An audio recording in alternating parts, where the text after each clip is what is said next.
자, 오늘은 지난 시간에 이어서 2020학년도 3월 첫 모의고사를 이제는 현대 소설에 대해서 제가 조금 설명을 하겠습니다. 지난번에는 제가 얼굴의 모습을 드러내고 여러분과 같이 화상 강의를 진행했다면, 이번에는 선생님 얼굴이 드러나지 않지만은 지난번에 해보니까 이게 쌤 얼굴하고 강의 목소리는 커지는데 이 문제지, 모의고사 문제지가 조금 이렇게 잘 보이지 않아서 여러분들 조금 힘든 것 같아서 이번에는 조금 바꾸어서 쌤 얼굴보다는 그 시험지를 놓고 3월 모의고사 현대 소설 부분 27번에서 30번 내문항이죠. 이 내문항에 대해서 선생님이 직접 어떻게 풀 것인지에 대한 구체적인 설명들을 제가 하고 정답을 찾아가는 과정을 제가 설명하겠습니다. 오늘은 제가 여러분에게 조금 다른 팁을 조금 줄 거예요. 무슨 말이냐면, 선생님이 오랫동안 모의고사라든지 EBS라든지 국가 수준에서 치는 이런 시험 평가 문항에 타수 참여해서 그런 것들이 좋은 경험이 되었기 때문에 선생님이 모의고사라든지 수능, EBS를 어떻게 문항을 해결하는지를 나름대로 방법을 터득했어요.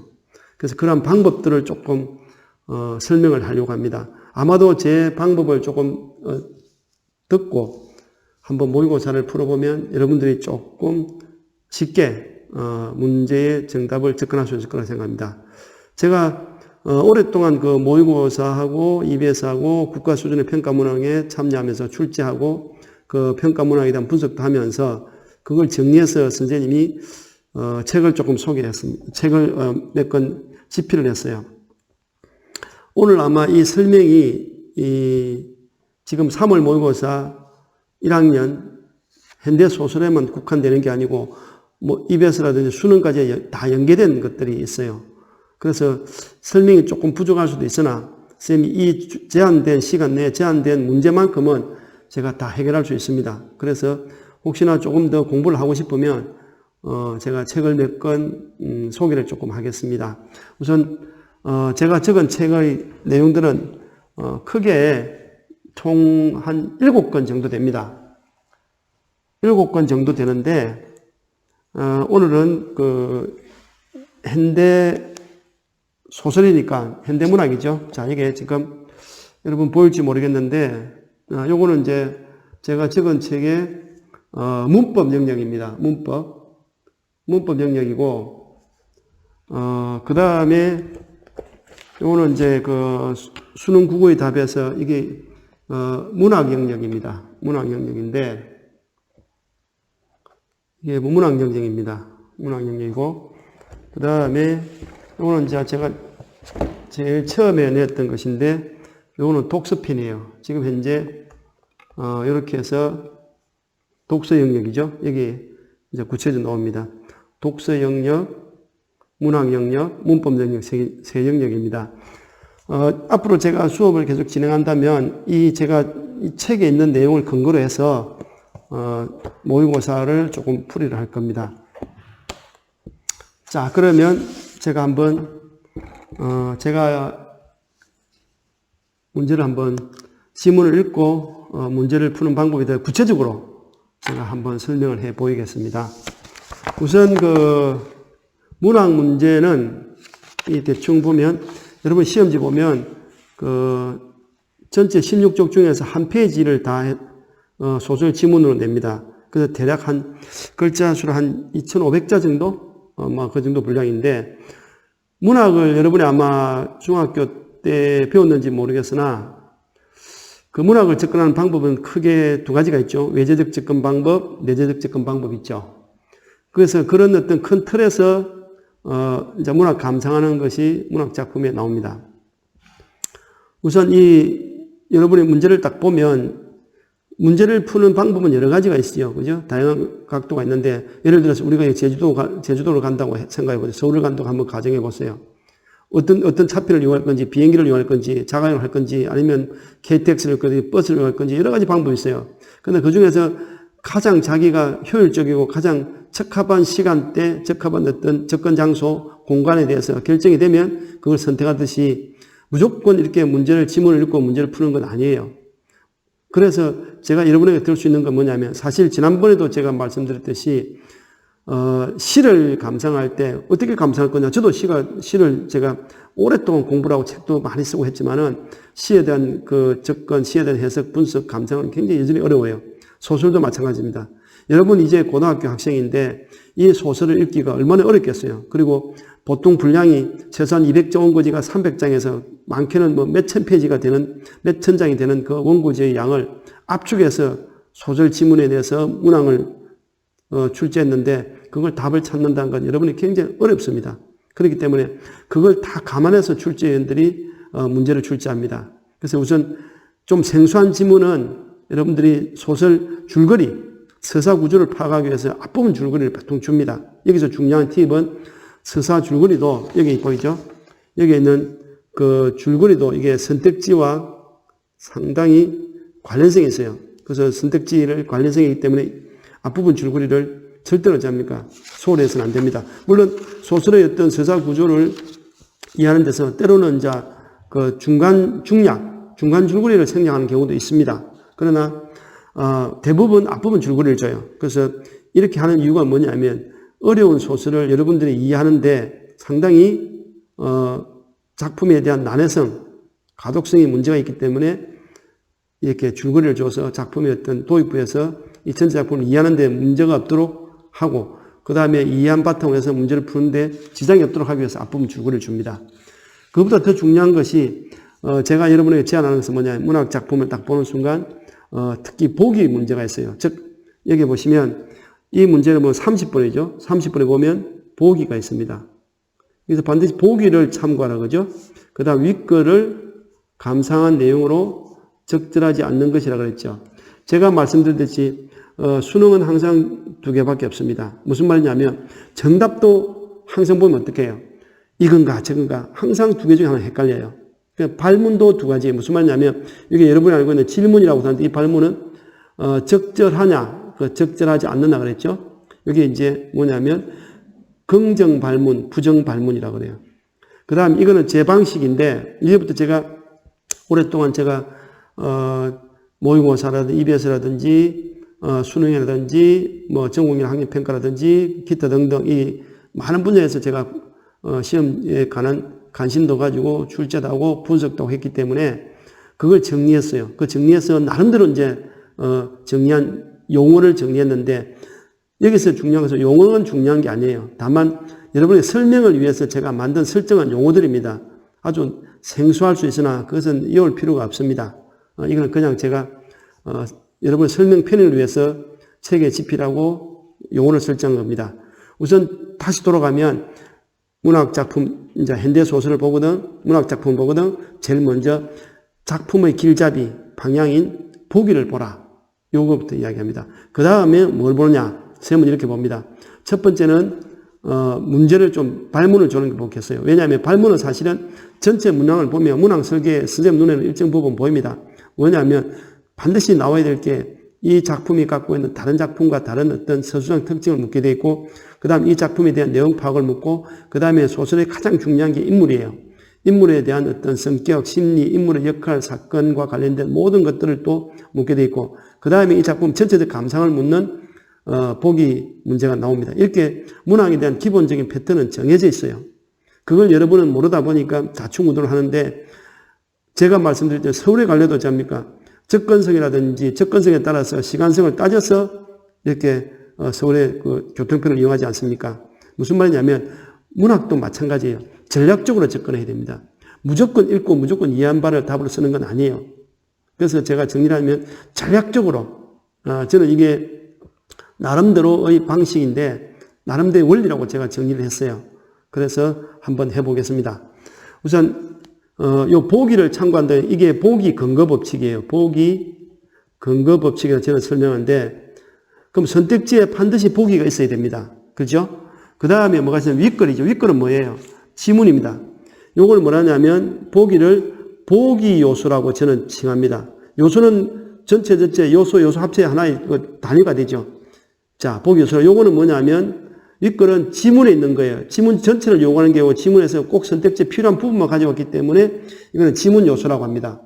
그 다음에 감상한 내용이죠. 이 감상한 내용은 뭐냐면 출제자가 어쩝니까?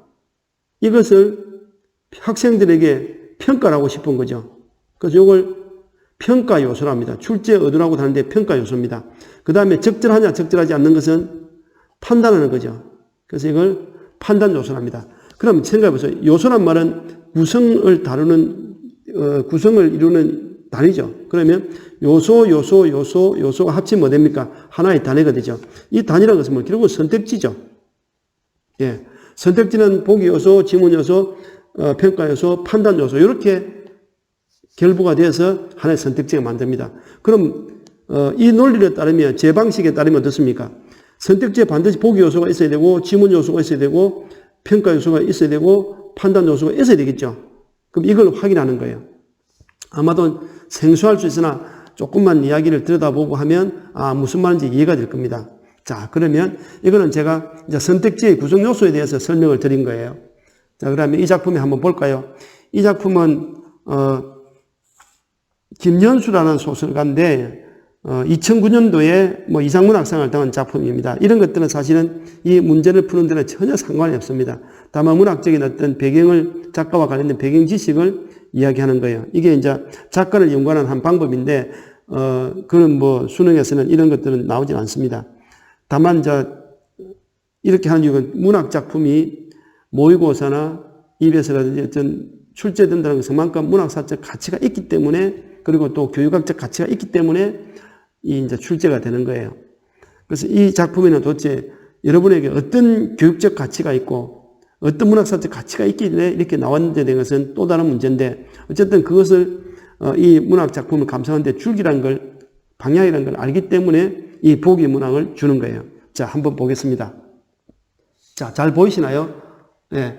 아마 보이지 않더라도 여러분이 그 실제 시험 문제를 출력해서 한번 들여다보면 차근차근 이렇게 제가 어느 위치에서 설명하고 있는지를 보이실 겁니다. 자, 보기 볼까요?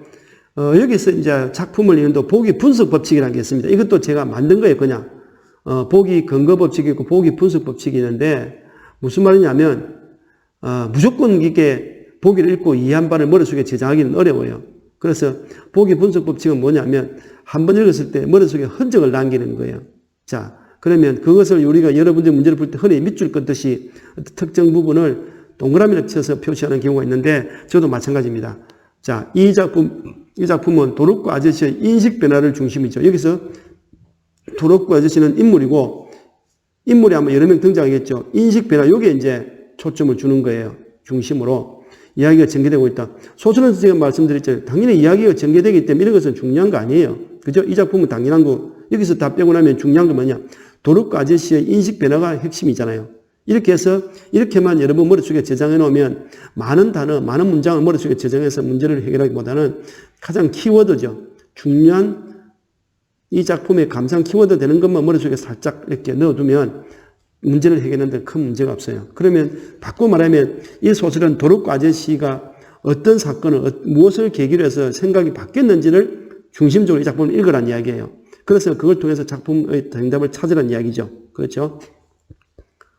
도록구 아저씨는 인간과 자연이 분리된 것으로 보고 자연의 우월한 위치에서 자연을 도구로서의 가치만 지닌 타자로 대했다. 자, 인간과 자연의 분리라는 것을 됐죠. 그 다음에 자연보다 우월한 위치에서 자연을 도구로 삼았다는 거죠. 이렇게만 이제 확인하면 되죠. 자연과 인간은 분리됐는데 어떻습니까? 인간이 자연보다 우월한 위치에 있고 그것은 자연은 도구일 뿐이라는 생각을 갖고 있죠. 그래서 그걸 타자로 생각했다. 그런데 사냥 중 이러한 인식의 변화가 시작됐다. 여기서 중요한 사건은 뭐예요? 사냥 중이라는 사건이죠. 그죠? 예. 그는 당연히 도록구 아저씨죠. 하나의 생명을 빼앗기 위해 또 다른 생명을 수단으로 삼는 행동이 잘못되는 것을 깨닫게 되었다. 이거죠. 이게 하나의 생명을 뺏기 위해서 다른 생명을 수단으로 삼는 거죠. 이게. 이 소설을 이제 구체적으로 읽어봐야 되죠. 여러분에게 알아야 될 것은 뭐냐면 이 부분입니다. 하나의 생명을 빼앗기 위해서 다른 생명을 수단으로 삼은 내용이 어떤 사건인지를 이 작품에서 확인하면 되는 거죠. 그 확인을 통해서 도르코 아저씨가 어떤 생각의 변화, 인식의 변화를 보여주는지를 파악하면 되는 거죠. 그리고 인간과 마찬가지로 자연 역시 동등한 가치를 지닌 존재라는 생태주의적 인식이라는 거예요. 생태주의 소설, 생태주의 문학과는 1990년대 이후에 한국 문학에서 줄기차게 이제 중요하게 다뤄졌는데 고등학교 교육 과정에서는 이런 것들이 굉장히 난해하고 어렵기 때문에 그런 까지는 뭐 이렇게 접근하기는 어려워요.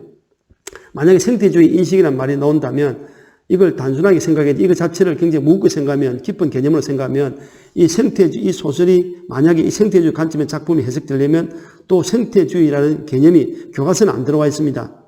여러분이 늘 수능에서 뭐랍니까? 항상 한국 교육과정 평가원에서 교육과정을 벗어나지 않는다는 이야기를 하잖아요. 바로 그 지점이에요.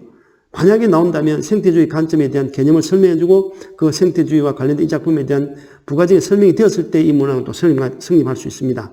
자, 그 다음에 이제 여기까지 됐죠. 그러면 소설을 한번 접근해 볼까요? 저는 사실은 이 문제를 과감하게 좀 이렇게 저는 이제 책에서 팁이라든지 돌발적인 생각이란 말을 쓰는데 발칙한 생각이란 말을 많이 쓰는데 사실은 이 문항은 보기만 가지고 제 원리로만 가지고 정답을 찾을 수 있어요. 무슨 말이냐면 선택지에 당연히 보기 요소가 정확하게 있는가, 지문 요소가 있는가, 그것이 출제 얻은 평가 요소가 정확하게 연결되어 있는가만 보면 이 정답은 선택할 수 있습니다. 이건 대단히 도발적이면서도 위험할 수 있어요. 왜냐하면 그렇게 다 맞아떨어지지 않고 또 다른 장치가 또 필요한 거예요. 그런 장치들은 제가 여러분에게 설명하면 조금 난해하고 자꾸 그렇게 문제를 접근할 가능성이 높기 때문에 그것보다는 제가 어느 정도 여러분이 이해할 수 있는 선에서 합리적으로 접근해서 문제를 풀려고 합니다. 자, 그 다음 이제 본문을 한번 들어가 볼게요. 자, 여러분, 제 설명은 잘 알아들으셨습니까? 자, 그러면 우선 제가 아까 말씀드렸죠. 이 문제는 제일 첫 번째 서술상 특징이죠. 그러니까 당연히 소설을 읽으면서 어떻습니까? 이 작품에 어떻게 서술됐는지를 파악해야 되는 건 당연한 거죠. 그 다음에 윗글은 알 수 없는 내용이니까 내용 파악 문제죠. 그죠? 이게, 내용 파악 문제네. 그죠? 알 수 있는 내용이니까 내용 파악이죠. 그죠? 요거는, 서술상 특징에 대한 문제고, 그죠? 그 다음에 나와 도르코 인물에 대한 대화 양상을 고쳐내는데 나와 도르코 아저씨의 인물에 대한 이야기죠. 그러면 여기서 이제 살짝 눈치를 끓는 것은 뭐냐면 고수들은 이렇게 보죠. 이 소설은 대단히 대화 중심이라는 거죠. 그죠? 대화 중심. 대화 중심으로 사건이 전개되고, 그죠? 뭐, 이런 것들 이제 이렇게 힌트를 얻을 수 있습니다. 이런 것까지 이제 볼 수 있는 눈은 많은 숙련되고 많은 생각을 했을 때 이렇게 탁 유출할 수 있습니다. 이게 사실은 보통 이 소설의 특징은 대화 중심으로 사건이 전개된다 할 때 설정 특징으로 잡을 수가 있어요. 그러니까 여러분이 아마 기출문제 보시면 이런 말이 많이 나옵니다. 근데 이 지문에서는 이제 이 문제를 보시면 대화 중심의 사건 전개란 말은 안 써요. 왜냐하면 이 대신에 다른 선택지를 해서 27번 문제에서 답을 유도하고 있어요. 자, 그럼 다시 본문으로 돌아갈게요. 소설은 가장 중요한 게 뭐냐? 성격 창조라고 합니다. 신이 전지전능한데 가장 하지 못한 것이 뭐냐면 소설 작품에 등장한 인물의 성격을 창조하지 못했어요. 우리가 셰익스피어라든지 홍길동 같은 게 어때요? 그 신이 창조했다 할 수 있죠. 창조의 입장에서는. 그러나 셰익스피어가 만든 햄릿이라든지 그 다음에 허균이 만든 홍길동 같은 건 어때요? 그건 신이 만든 신의 영역이 아니죠. 그래서 이 말은 좀 과장되긴 했으나 작가의 위대성은 이렇게 말하는 거예요. 인물을 얼마나 새롭게 창조해내느냐. 그게 이제 작가 위대성이었어요. 그래서 소설에서는 인물이 중요하기 때문에 인물 문제는 반드시 묻습니다. 그리고 작품마다 어떻습니까? 다 다르게 했답니까? 서술을 하기 때문에 서술상 이 작품에 드러난 서술적 특징을 묻지 않을 수가 없어요. 그리고 당연히 작품마다 어떻습니까? 내용이 다 다르기 때문에 그 내용에 대한 어떻습니까? 이해를 묻게 돼 있죠. 그래서 이제 소설에서 기본 구도는 뭐냐면 문학 작품의 감상 길잡이 있죠. 이게 이제 3점짜리죠. 그 다음에 기본적으로 나오는 게 서술상 특징. 그 다음에 뭡니까? 여기는 알 수 없는 내용이, 알 수 있는 내용이랬는데 이것도 이제 내용에 대한 이해죠. 그죠? 또 윗글에 대한 이해 또는 윗글에 대한 설명 뭐 이런 정도로 해서 여러분이 나옵니다. 자, 보이시나요? 그 다음에 볼까요? 그 다음에 보시면 나와 도락과 아저씨의 대화죠. 그럼 여기서 사실은 나와 나왔던 1인칭 관찰 핵심이라는 걸 눈치를 채야 돼요. 자, 그런 것까지 뭐 보려면 여러분들 공부를 많이 해야 되고 숙련된 노력이 있어야만 이렇게 접근할 수 있습니다. 우선 제가 여러분에게 많은 이야기를 했는데 개인마다 학습차가 있고 이해하기 어려우나 결국은 제가 드린 말씀은 모의고사나 수능 문제를 풀 때 이런 것들을 기본적으로 알고 있어야 되는 내용들을 제가 이제 이야기한 거예요. 자, 봅시다. 이전 줄거리 볼까요? 나는 인물이죠. 그죠? 삼촌은 연락을 받고 멧돼지 사냥에 동참하게 되죠. 그죠? 그럼 여기서 나가놓고 삼촌이 등장하죠. 그죠? 물망쪽 카페 윤마담이죠. 여러분 윤마담이라면 알면 모르겠는데, 이게 지금은 이제 마담이라는 말은 뭐 이렇게 쓰기 힘든데 요즘은 여러분 뭐 이렇게 땡땡 뭐 벅서 뭐 별다방 샀고 뭐 그냥 여러 가지 뭐 ED 뭐 이렇게 이런 여러 가지 뭐 커피숍을 구체적으로 말하기는 어려우나 이런데 이제 주로 이제 커피숍인데 옛날에는 이제 직접 이제 그 주인이 커피를 나누고 타고 해서 그래서 뭐 이렇게 좋게 말해서 어른들 사이에서는 마담이라는 말을 썼어요. 물망쪽 카페 윤마담과 사랑을 이루지 못하고, 자, 삼촌은, 자, 여기 나오죠. 삼촌에 관한 이미지는 어떻습니까? 윤마담과의 사랑을 이루지 못하고 방황했고, 사냥을 취미로 붙이고 살아간다는 이야기죠. 삼촌에 대한 정보는. 그 나와 삼촌은 도리과 아저씨는, 새끼를 거느린 어미돼지와, 리기다 소나무 숲에서 마주치나 사냥에 실패한다. 도리과 아저씨는 부상당한 삼촌을 꼭, 숲길을 걷는다. 아마도 이제 사냥 도중에 그 삼촌이 부상을 입었는데 도둑과 아저씨가 이제 업고 이제 숲을 내려오는 이야기인 것 같습니다. 그럼 여기서 보면 어쩝니까? 저도 사실은 이 소설을 읽어보지 않았습니다. 안 와봤는데, 그래도 이 내용을 보면, 전체 내용이 어떤 내용인지를 어느 정도 이제, 물론 이제 코끼리 코 정도의 를 가지고 코끼리 크기를 다 알 수 없다는 것은 알 수 있으나, 그거는 이제 작품 전체에 대한 것을 묻고, 그렇게는 또 시험 출제가 안 되잖아요. 소설 한 편을 다 놓고 어떻게 시험 출제합니까? 소설 읽기에도 벅찬 시간인데 80분에 알다시피 여러분이 어떻습니까? 40다시 문항을 풀어야 돼요. 그래서 일정 부분 스피드한 그런 좀 감각이 조금 필요합니다. 그래서 스피드한 감각을 줄이는 방법은 뭐냐면 나름대로 문학 작품을 접근하는 전략이 필요한 거예요. 자, 숲속은 서늘했다. 이게 숲속이 이제 이어지죠. 예, 이렇게 하면 자연스럽게 이제 아마 여러분의 앞부분 줄거리라든지 여기는 이전 줄거리였는데 내용을 보면 어떻습니까? 살짝 보면 이렇게 전체적으로 바로 내용이 연결될 수 있도록 했습니다. 이게 당연히 무엇입니까? 여러분이 알듯이 저는 늘 생각이 뭐냐면 중학교 2학년 때 열심히 공부를 했어요. 기초를 다졌어야 돼요. 고등학교는 그런 기본적인 개념을 설명하지는 않아요. 그냥 공간이라면 시간적 공간, 공간적 배경이라고 생각하고 거기에 대한 구체적인 설명을 하지 않습니다. 이미 중학교 교육 과정에서 문학에 대한 또는 국에 대한 기본 소양이라든지 기본 개념이라든지 기본 용어들은 다 설정이 되었다라고 인식이 되고 배웠다라고 가정하고 고등학교는 바로 교과서에 대한 어떤 분석이나 이해나 감상이 들어가는 거예요. 자, 이거는 당연히 공간적 배경이죠. 지금 시험 문제를 보니까 공간적 배경에 대한 이야기는 없었어요. 간혹 또 공간적 배경이 이동할 때마다 그 공간적 배경에 대한 사건, 인물의 심리, 이런 것들 또 시험 문제를 낼 수도 있습니다. 이 지문을 가지고도 얼마든지 다양한 각도에서 시험 문제를 낼 수 있습니다.